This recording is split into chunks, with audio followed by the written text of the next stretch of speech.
Signal from MDAR and or the Energy and Environmental Affairs Office that they are either in support or not, at least not opposed to this plan, and the House Ways and Means Committee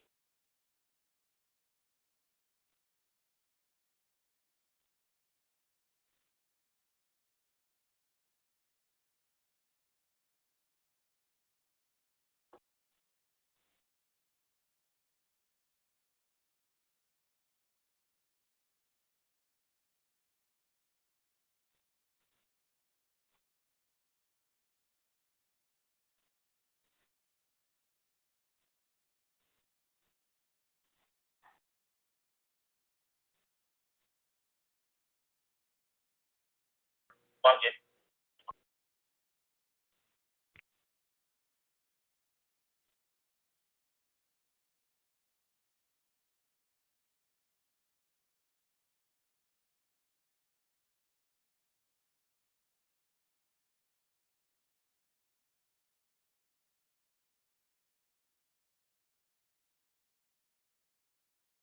So, reading this RFR, which got it last week, I guess it's now,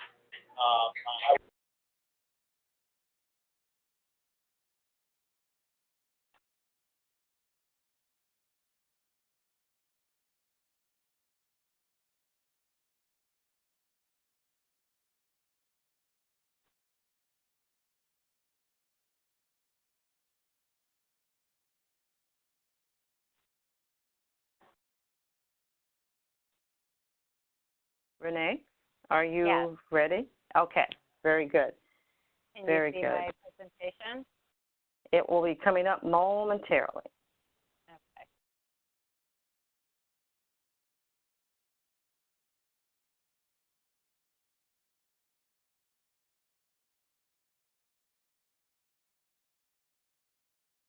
Renee, if you wanted to start talking while I get you set up, you're more than welcome.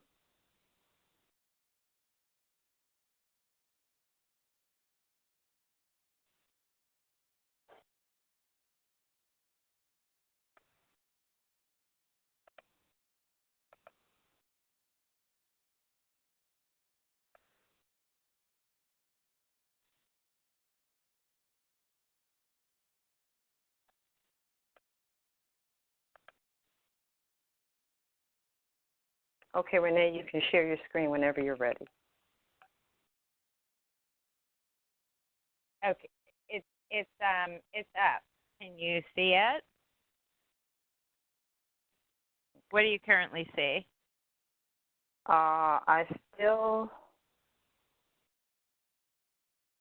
Okay, I'm doing some background things. So if you want to go ahead and do your opening while I work this out, this will only take me a minute.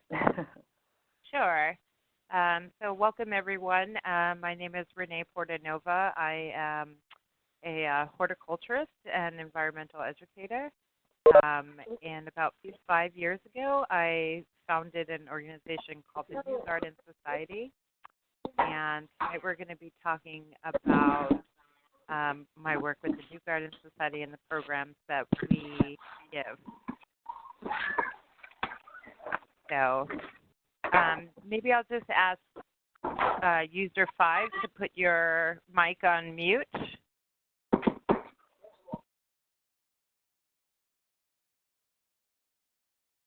Okay, and Renee, if you wanted to go ahead and look at the top, you have the presenter role, and go ahead and share your screen, and we can see see your presentation.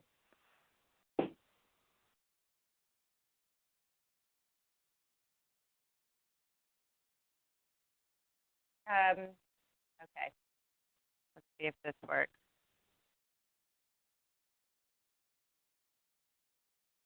What do you guys see currently? Can you see it now? Not yet. Okay.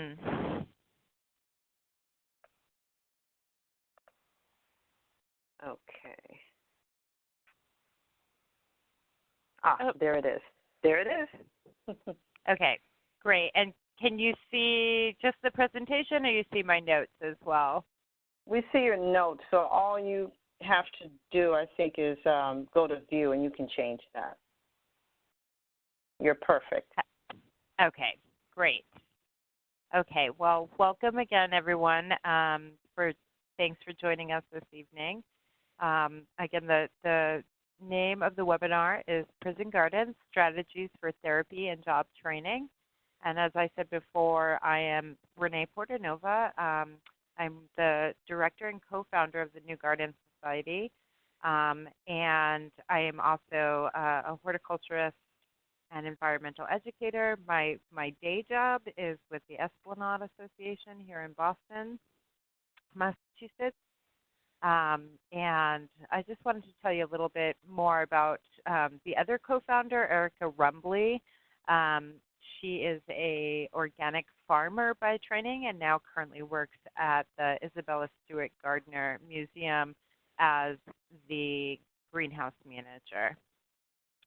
So we're two individuals that have backgrounds in horticulture and education. And we started the New Garden Society back in 2013 while working our full-time jobs. And I'll tell you more about how we did that and why we did that. So here's our agenda for this evening. Hold on. Here we go. So I'm going to introduce you to the New Garden Society more fully. And then we're going to talk about who goes to prison, why horticulture, specifically horticulture programs or training in horticulture, is part of the answer. I'll talk a little bit more about our work in relation to our partnership with the Department of Corrections, our curriculum, and then how to get involved. Also, we'll leave some time at the end to talk about questions and comments that you might have. Throughout the presentation, if you have a question for clarification, Anna, is there a way for them to notify you? Oh, yes. They can go right into the chat feature, and I will see it. And they can also text me. So either way, I'll see it. Great. Yeah. So if you have a clarifying question, please feel free to pipe in at any time. But if you have more general questions, let's reserve them for the end of the presentation. Thanks. Thanks again for joining.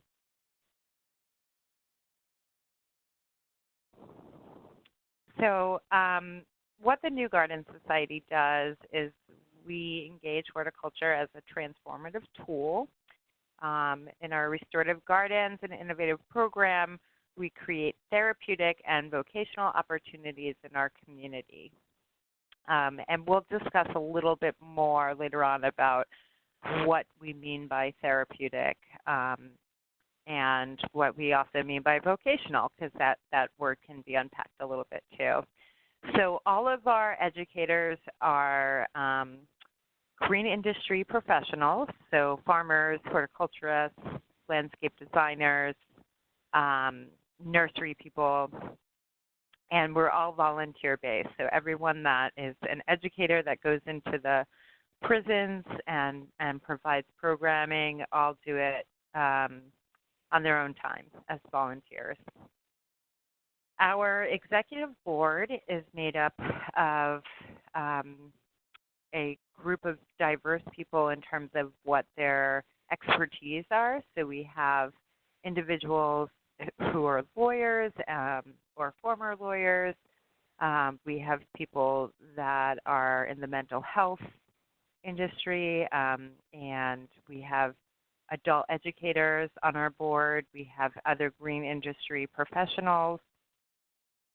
We also have individuals that that work in development and nonprofit management. So that's who makes up our board. And our students, the people that we engage with, they're incarcerated, or in relation to the youth that we work with, they're detained. We work with men, either adult men or youth, male youth. We work in both minimum and medium security facilities, and we've also worked in specialized facilities. And what I mean by that is the population has a particular characteristic to them. For example, we've done programming for a number of years at the Bridgewater State Hospital. So those are people that are suffer from mental illness and have committed crime in relation to having this mental illness. So that's one of the examples of what we mean by specialized. I hope I'm coming in clear.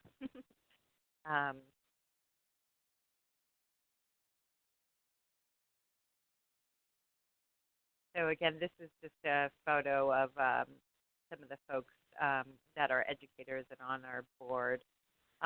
Also, who we are, I have to say, is, because we are volunteer-based, annually we receive about $250,000 worth of in-kind donations and services.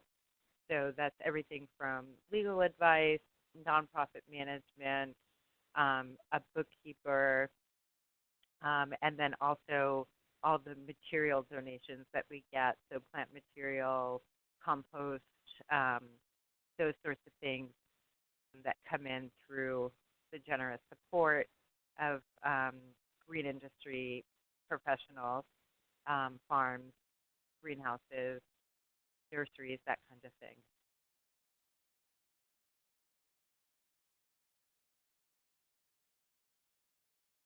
So another thing that sort of tells you who the New Garden Society is, we also, since our start in 2003, we have collaborated and reached out to other individuals or organizations that are doing prison garden education throughout the United States. And more specifically, we've collaborated with other folks in the Northeast regionally, and we have formed what's called the Northeast Prison Garden Collaborative, and each year we have an annual retreat.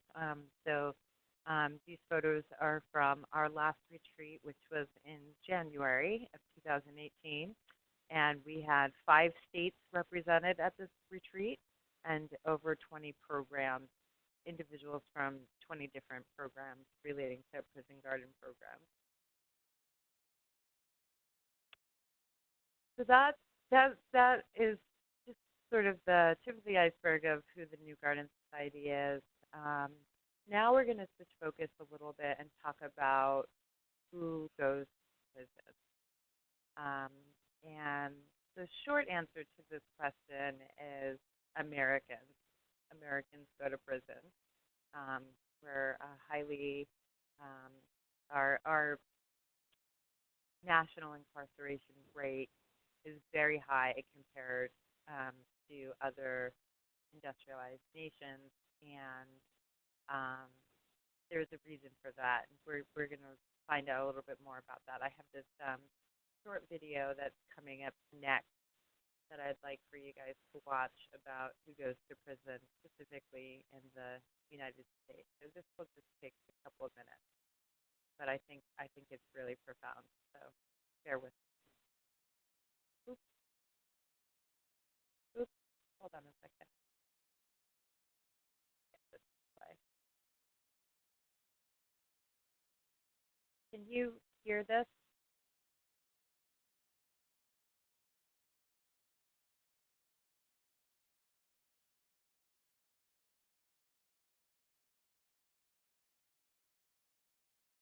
Are you guys able to get the sound on this? Renee, we see it playing, but I don't hear the sound. You may want to put your phone close to the computer so we can hear it. Okay, hold on 1 second. I'll just start it over. Good evening. In Alabama, we can hear you guys pretty good. We have a house full of children, so we're on mute. Okay. It's just a video we're trying to get started. Oh, well, some of the children are doing projects on our computer for school, so we're just listening on the phone. Oh, okay. All right. No worries. Thank you so much for that. Yes, ma'am. Thank you. National calculation means that we've got a very high-rated calculation historically, comparatively. And the other thing is the rate of calculation is spatially controlled. We're no longer calculating individuals, but we're calculating whole spatial groups. The rate of calculation is much higher than it was historically. Historically, it was 100 to 100,000. Now it's about 500 to 100,000. If you look at prisons. Nowhere in the world is the calculation as much as needed. We've seen extremely high rates of exposure to the criminal justice system. For African Americans with very low levels of schooling. So if we think about black men who were born in the late 1970s, who were growing up in the United States, it's a big and a third time. In state or federal prison, they got out of hospital about 70%. Especially prison, for that group of black men with very low levels of schooling, that's become normal life event. That's really only happening. We're at this point where about 1.2 million African Americans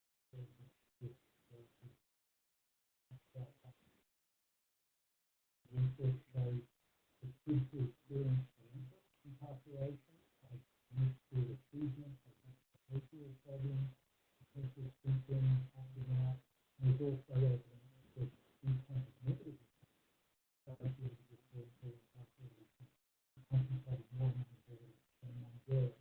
And there's a very real risk here that incarceration becomes an inheritance. The underlying issue is this plays in prison as a way to respond to that problem of crime. There are a whole variety of things that we could have taken to respond to that problem.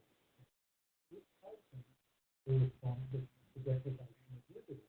And we've taken the response to the deprivation of liberty that an historically agreed group whose liberty in the United States was never formally established to begin with.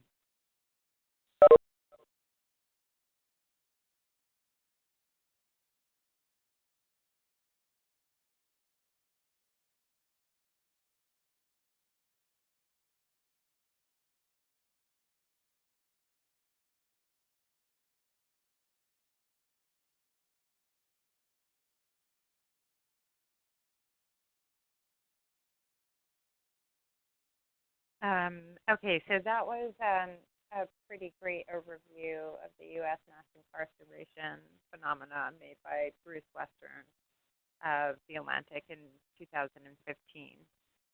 So the real takeaways from this video are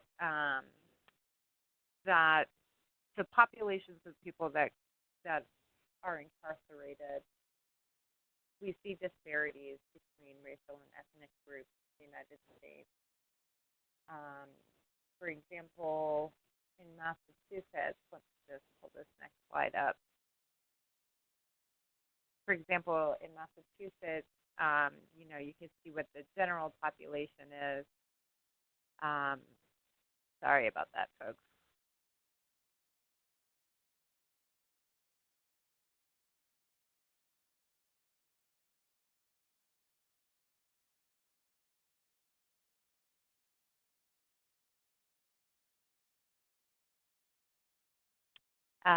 Okay, we're back on. So we see that the general population of white people makes up the majority of individuals living in Massachusetts. However, the majority, disproportionately represented, are people of color when it comes to mass incarceration. And more specifically, or in addition to that disparity, we also see that folks that are incarcerated tend to have less access to education or educational opportunities. They are economically disadvantaged. There's also mental health and drug addiction that plays a component into who is incarcerated. So with all those factors in mind, we like to think of horticulture as part of the solution, certainly not the whole solution, to help reduce recidivism or impact what reentry would look like for individuals who are incarcerated. So people often ask you, why do you want to do this work? Why do you want to work with these sort of bad guys that have done terrible things, and why them? Why not? Why don't you go and teach gardens and schools or elsewhere? And the reality is that 95% of men and women who are incarcerated will return to our communities. And the word correctional institute is very much a misnomer. It is a prison, and in a lot of ways, it's not meant to correct. It's not meant to rehabilitate. And often individuals that enter into a facility, a prison, that have all of these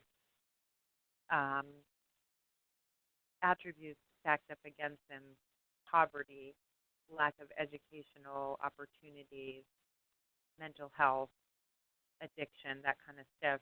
When they leave prison, they still have those attributes. Things have not changed. Their experience in prison has not changed that.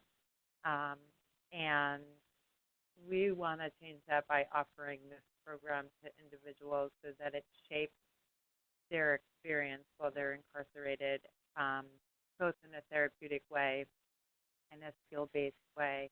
And so when they're re-entering into our communities, they are re-entering with more of an advantage, more of a way to be members of our community.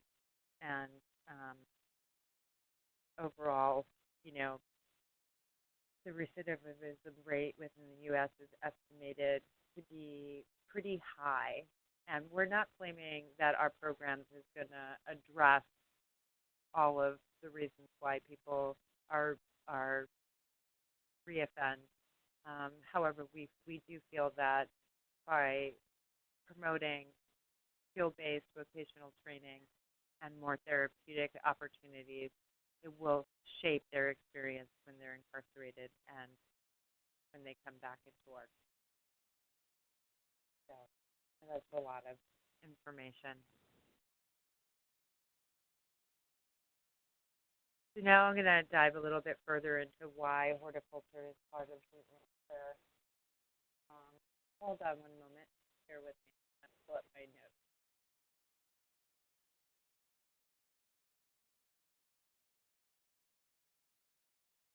So the horticulture industry in Massachusetts is growing. It's growing in phenomenal ways. People spend billions of dollars each year on their landscape, and the average age of farmers in the United States and in Massachusetts is in retirement. And we don't have a lot of young people going into these areas. Generationally speaking, we see people gravitating more to tech and jobs that require college education rather than vocational skills. So we're really we're really getting to a point in the green industry where we need more skill-based people to be entering into the industry, and we need more people to become farmers and have a love for growing. So that's part of the reason why we're passionate about our careers and our lives and the work that we do, and we want to open the door for others to be a part of that as well.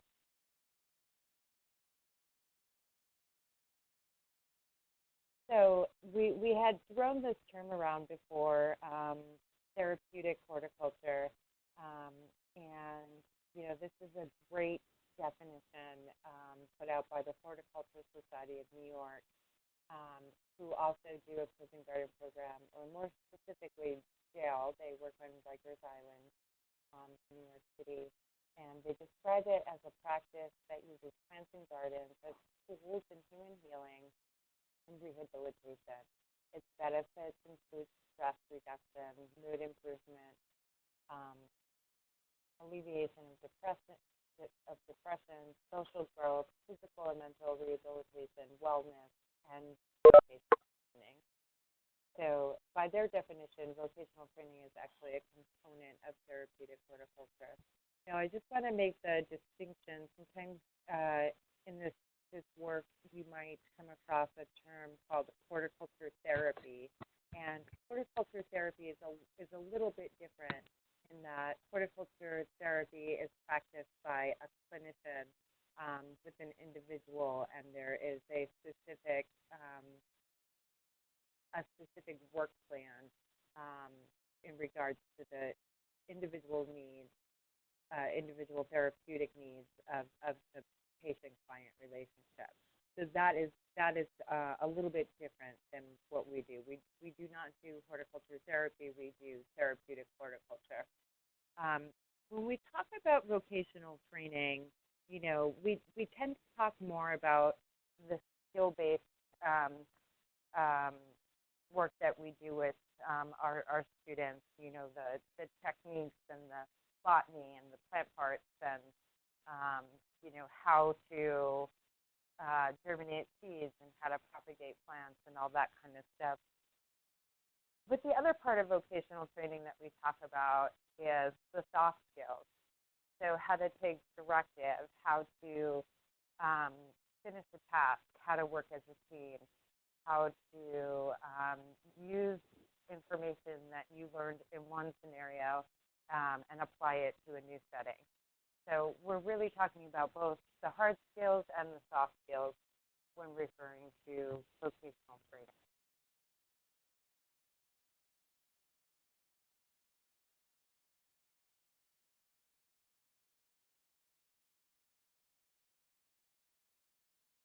So another aspect of this is the more than human world, not just the humane part of it. So much of the land in which these campuses, these prison campuses are put on, are former agricultural lands and generally tend to abut conservation land. And as you might imagine, a prison yard is barren. It's a barren landscape, a monoculture of turf and weeds. And so part of the reason that a garden in this environment is important is because it's offering some biodiversity. It's offering a respite from the rest of the barren landscape. And it also becomes a spot in which people benefit from indirectly. So we often talk about in our work how, we have our participants, our students in our classes, but then there's also all the other people that are incarcerated that get to see the garden or walk through the garden.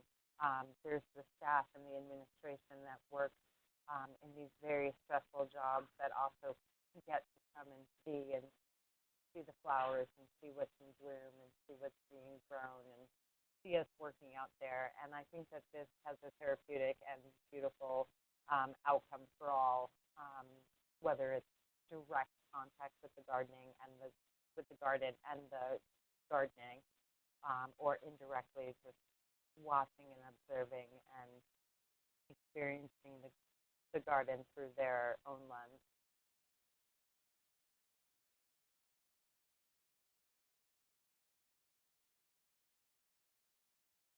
So another thing that I'll point out is a lot, some of the barriers that people face when they come into reentry is Corey check and a lack of the driver's license.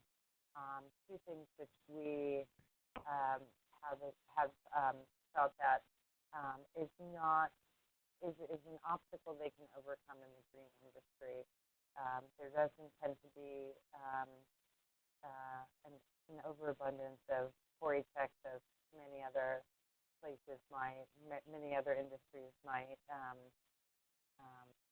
perform those on individuals that are applying for jobs, and also the driver's license. So by this, it's making employment more accessible, this type of employment more accessible and relevant to formerly incarcerated individuals.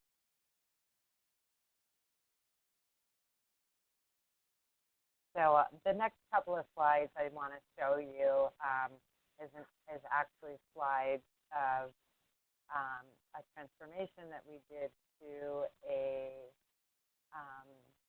CYS facility outside of Boston. So going back a slide, you can see we got a lot of donations, and that was step number one. There's some tools and whatnot for our program, and we began by sheet mulching the garden space, and then by hand moving 13 yards of loam and compost to the space. And then here it is after. This is in June that we made the garden. This is what it looks like already in September.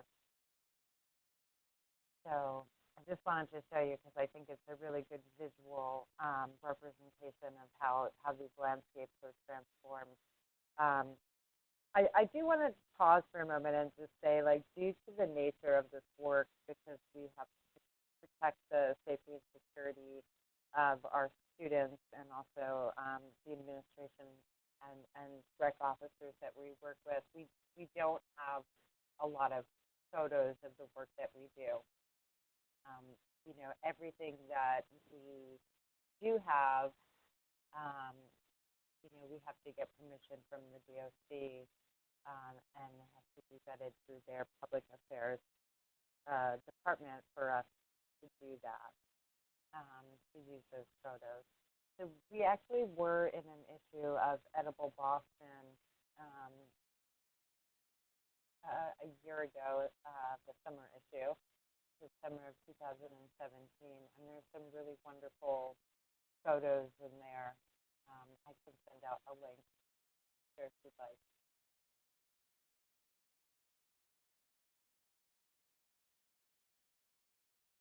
So just to reiterate, the why prison gardens are part of the answer. So prison horticulture programs establish healing places with documented cognitive, social, and physical benefits. So we all know how wonderful we feel when we're out in our gardens or our farms or our landscapes. The physical activity, the access to fresh food, the support that you're feeling from people that you're surrounded by, but you've never had the opportunity to work with them in a collaborative way. The life skills that you're developing. Also, all of our produce is donated to different types of facilities, soup kitchens, senior housing, that kind of thing. And I think our students have a real sense of pride about being able to give back to the community while still incarcerated. And I think they feel like it's been a long time since they were able to contribute in a positive way to their surrounding community.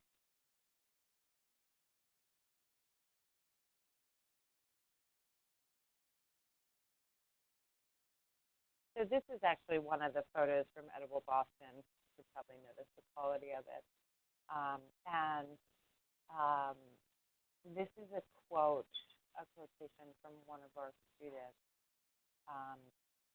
At the end of each season, we take time to individually interview all of our program participants about their experience. We do evaluations to understand what they learned for the vocational aspects of the work that we do.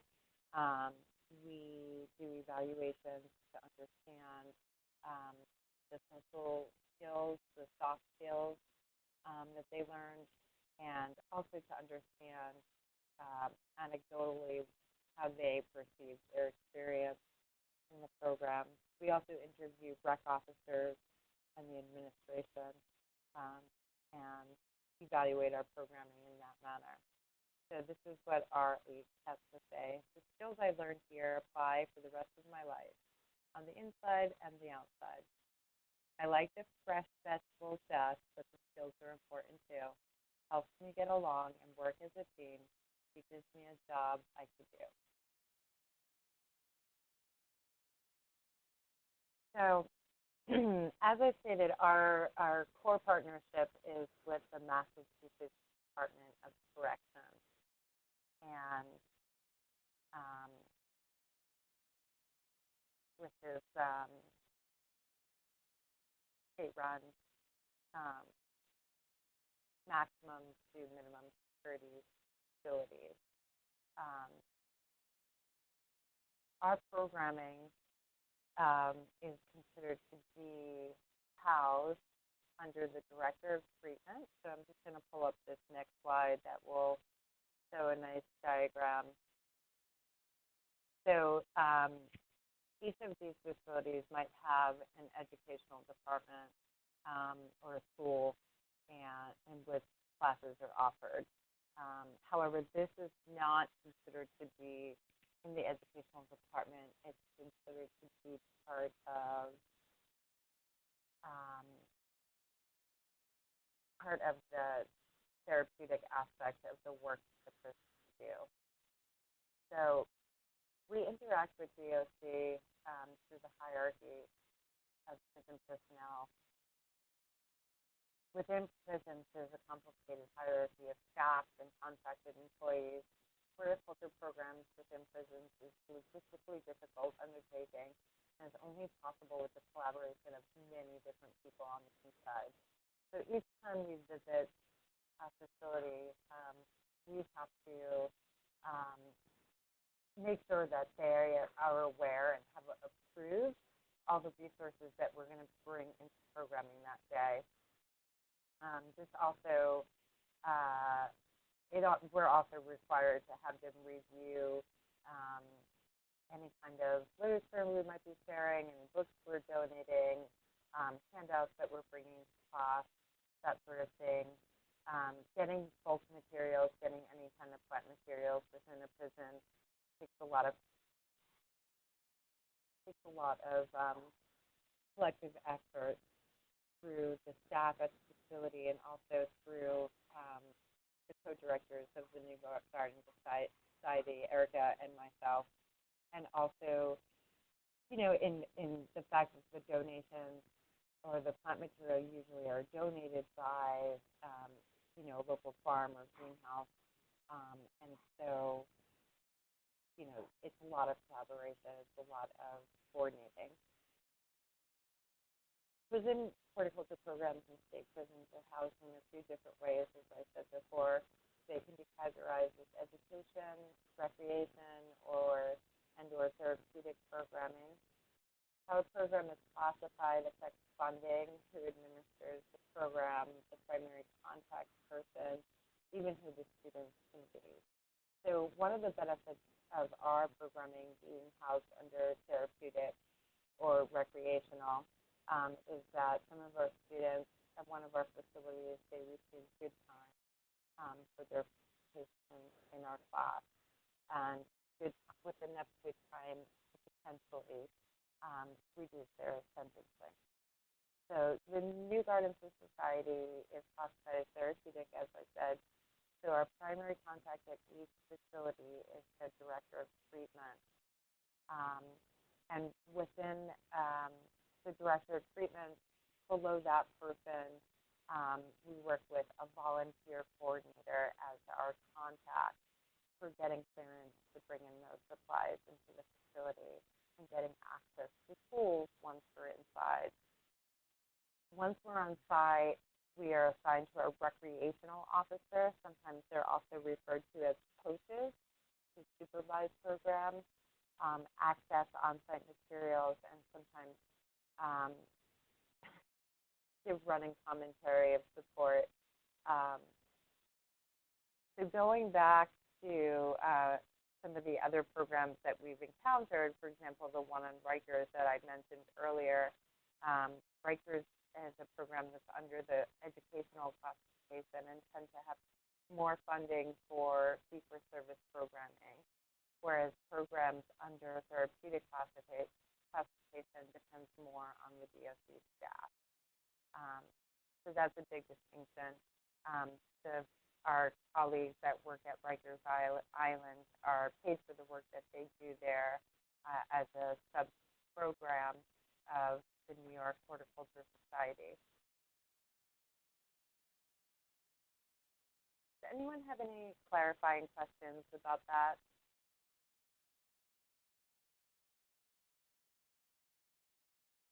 Renee, we do have a couple of questions that came in. Okay. Just two, as it relates to, the first one is as it relates to the statistics that you provided. For Massachusetts, sure. Where were you pulling that information from? I could go back to the slide. I think it says it right underneath the chart.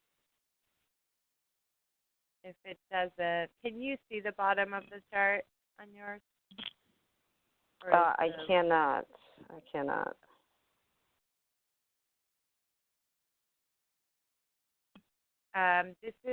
This was put out by, I have it here in my notes. This is actually something that was taken from, hold on one second, I'm just reading.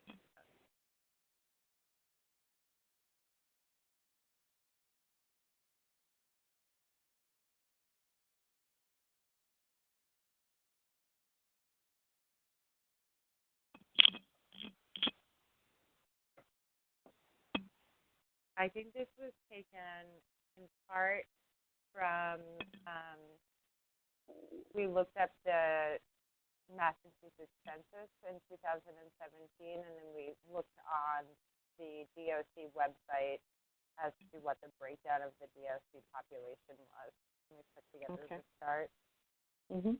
So we actually put the chart together, but I think it's the Vera Wang Institute puts out reports on a lot of states in terms of their prison populations.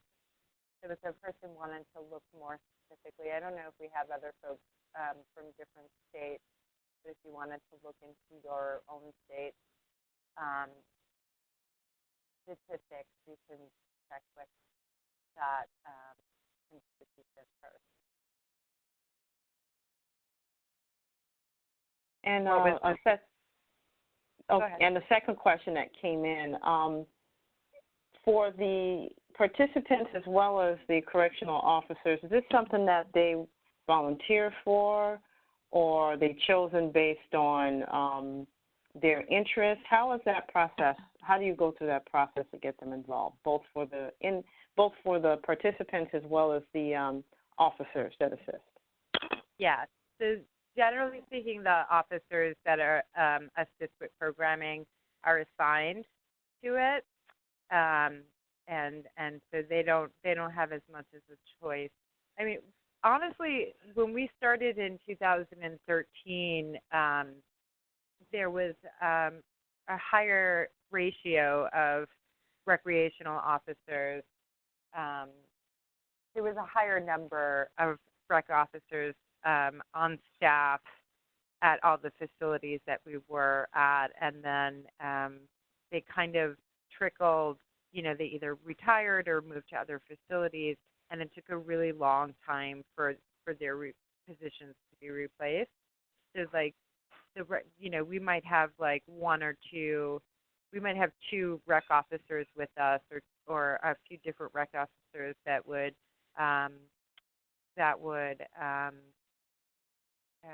participate in program on a rotating basis. But since the cutbacks, we generally have one that's just assigned to us, and it has its pros and cons. The students themselves, so we create a flyer, and the flyer gets put in a public place at the facility, and then people that are interested have to reach out, usually to the volunteer coordinator. That's their go-to person as well. And if their therapeutic team and the administration feel like they're a good fit for the program, then they'll get invited to the program. So we, meaning the New Garden Society, do not have any say in who participates in the program. The men see the advertisement, and they reach out to their therapeutic team and the volunteer coordinator to sign up for the program. Now, when we were at the DYS facility, it was something that was mandated for all the boys in the facility to participate in as an extension of their science class. However, I feel like it has a much different feel to it when people are there on their own accord, as to when people are there as part of a requirement. Okay, very good, very good. Thank you so much. That's all I have for right now. Okay, great. So we're almost to the end, so we can open it up to a little bit more questions. So this is actually one of our favorite rec officers, and this is an example of, in-kind donations that we might be bringing into the facility. So I kind of alluded to some of this stuff quite a bit throughout the conversation. There's many challenges and opportunities while running a prison horticulture program on a small budget. It's tremendously difficult to get certain resources into a prison yard. We're so fortunate in Massachusetts. In fact, the way that Erica and I started working together on this project was I had already been doing the program for a few months, and it was getting to the end of the season, and I knew that people were going to be, putting their gardens to bed, putting their farms to bed, and cleaning out their greenhouses and getting rid of stuff. And so I posted an email on a few different listservs saying, if you have any extra seeds or extra pots or any of those resources like garden books, any of that, I'm doing this garden program at prisons, and I could really use your support and your help. And Erica reached out to me and she said, well, I would love to donate my time. And that's how we started working together, and eventually founded the New Garden Society. So, with having to be innovative and having to be resourceful opens up the door for a lot of opportunity. We have gotten every year. There's always like a huge amount of support, both from local farms to individuals, people that are garden club members that are dividing their perennials and that sort of thing, and they want to donate to our program, books, bulk materials. This picture here is from a farmer at Poiset Farm in Dover that basically gave us an endless amount of compost to bring into one of our facilities.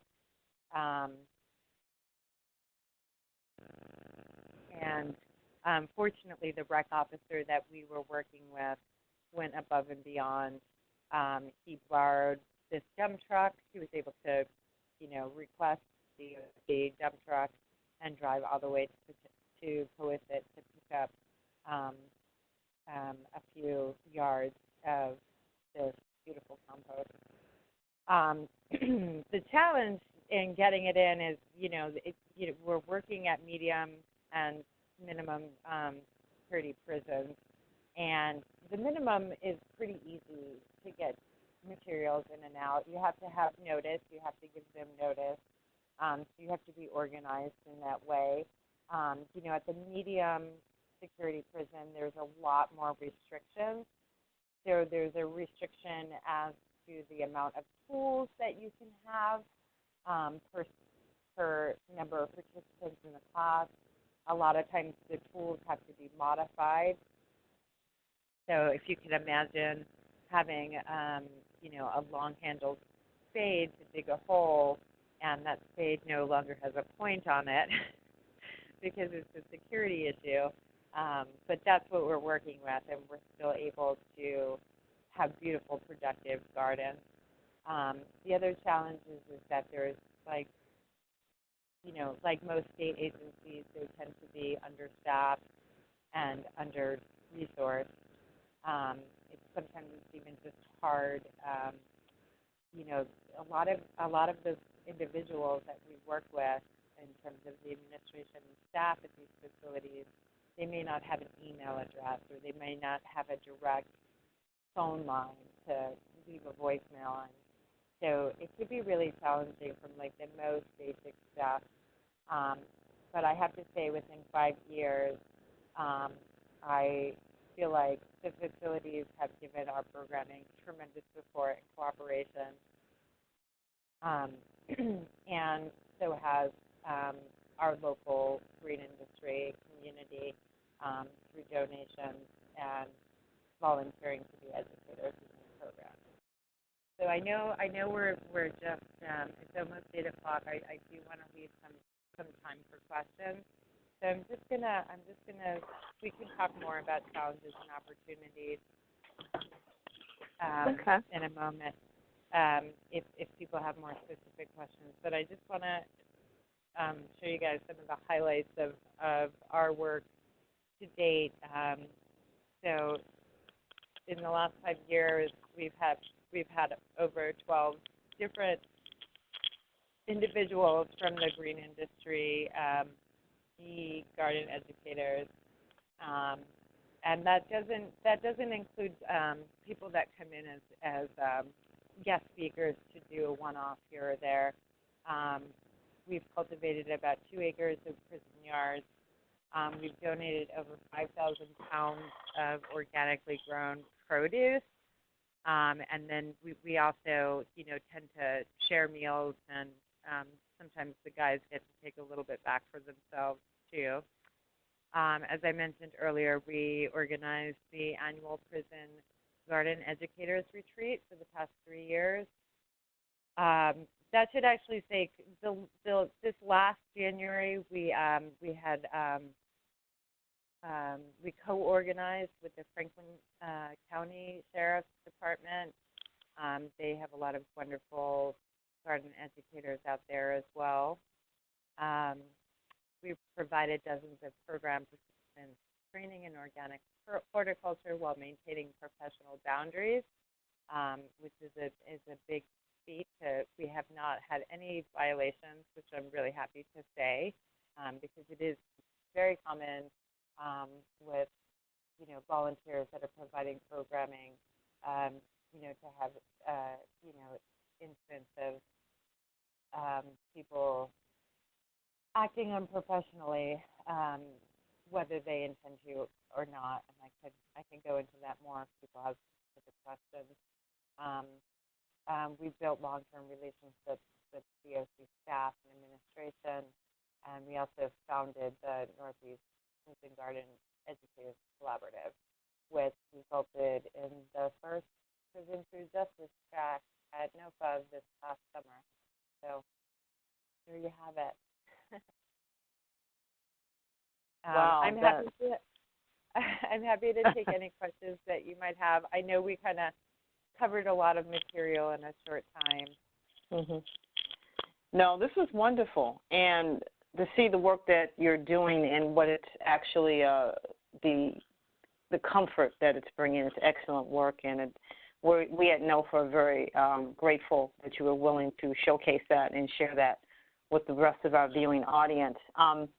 Just two additional questions. I see here from one of our viewers, they asked, out of that 5,000 pounds of food that has been grown, does any of that food ever get cooked for the participants or the other inmates? Does it end up in their food service at all? It does not end up in the mainstream food service, so it doesn't end up in the incarcerated individuals' canteen, which is their kitchen. Okay. But we do share meals with our participants during class, during programming. We'll make a salad, or we'll make some other recipe. This is especially true at the DYS facility. Our educator there made it a point to always prepare and bring recipes in so the kids could taste what they were growing, because many of them had not. At one of our facilities presently, the guys are able to take 20% of what they grow back to their units for their own personal consumption, and at the other facility, 100% gets donated. Okay. And the last question, it looks like you are working with an actual Master Gardener's course, and the question that comes from a viewer on this, once they are released, they're going to pre-release or actually are released from incarceration, are they able to link up with the Master Gardeners or go out into industry? Do you have any numbers on that? So we teach. I did not get to talk too much about our curriculum, and I apologize for that. But we align our curriculum with the MA Department of Elementary and Secondary Education Vocational Technical Education Framework in horticulture, which is what, if you went to a vocational high school, is basically we base our curriculum very abbreviated on that framework. So it is not in line with, the Master Gardener program through Mass Horticulture Society. We have bounced ideas around with NOFA. NOFA provides organic land care certification, and we've bounced some ideas around with NOFA to do an apprenticeship program with our students. To date, we haven't worked with individuals post-incarceration, so we haven't worked with individuals in reentry. Right now, the way the law stands in Massachusetts, as a volunteer that actively goes into prisons, we are not allowed to interact with our former students once they are in reentry. However, that law is they're trying to change that stipulation. They're trying to have what's called a mentorship program. It's something that they're reinstating the way things used to be, and then there might have been some incidents, I'm not sure, and they sort of revoked it, and now they're trying to reinstate this mentorship program. And what that mentorship program does is it allows individuals that are currently working in prisons as volunteers to then continue their work with those individuals once they're in reentry. And once we have that go-ahead, then the New Garden Society can really start working more with individuals that have gone through our programming and helping them with job placement and other resources that may be available to them to either continue their education in horticulture or to find a position or a job that might be available for them. Okay. Wow. Well, thank you so much.